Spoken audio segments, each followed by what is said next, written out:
Hello and welcome back, or if you're new to my channel, thanks so much for stopping by. My name is Maxine. I'm deviating a little bit from my standard content here to create this playlist summarizing and analyzing Brandon Sanderson's latest high fantasy novel, Wind and Truth. Wind and Truth is the fifth installment in the Stormlight Archives series. Set immediately after the events in Rhythm of War, Wind and Truth follows Dalinar, Kaladin, Szeth, Shallan, and Adolin as they prepare for a contest of champions for the fate of Roshar. The novel is split into 10 parts, each depicting the events of one day. At the end of those 10 days, Dalinar Kholin, king of Urithiru and leader of the human coalition on Roshar, has agreed to fight in a contest of champions against the god Odium. This contest is meant to end the cycle of war that has been taking place on the planet of Roshar for centuries, between the forces of Odium and the forces of the god Honor. Dalinar doesn't know how he will beat Odium's champion, and hopes to use the 10 days to find a solution.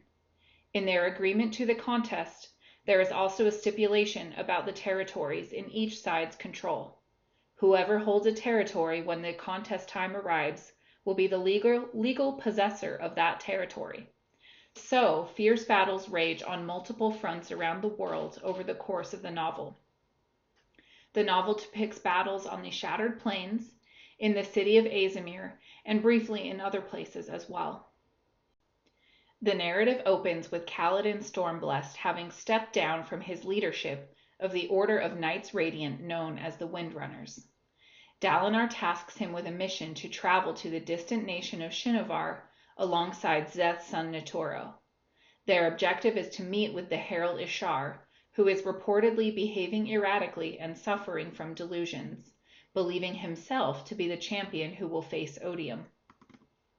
Szeth is also on a mission to cleanse Shinovar, his homeland, from a corrupting influence that he currently believes is a spren of the god Odium, but he will later discover is in fact Ishar. Szeth recounts his life story to Kaladin in a series of flashbacks interwoven throughout the novel. These recollections reveal Szeth's coming-of-age journey, wherein he was manipulated into military training to become an honor-bearer, a leader of the monastery and wielder of one of the 10 sacred ancient swords, and was often visited by a voice urging him to take actions that were counter to his nature. Kaladin encourages Szeth to recognize his own agency and the power of his own choices. Szeth believes the voice is a servant of the god Odium. It is in fact the Herald Ishar, corrupted by Odium's powers. To cleanse the country, Szeth must travel to each of the honor-bearer monasteries and defeat the corrupted honor-bearers, his former peers and teachers. At one of the monasteries, the honor-bearer is Szeth's estranged sister, Elid. She reveals the true nature of his pilgrimage.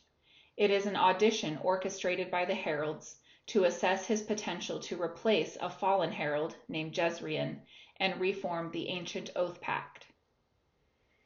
Finally, they confront Ishar. In the aftermath, recognizing Szeth's hard-won peace and his desire to forge his own path, Kaladin makes the decision to become the final herald in Szeth's place, thus leaving his mortal life behind. Meanwhile, with the looming threat of Odium, Dalinar finds himself at the center of a desperate struggle for the fate of Roshar. Faced with approaching enemy armies, Dalinar convenes a council of monarchs to strategize their defense.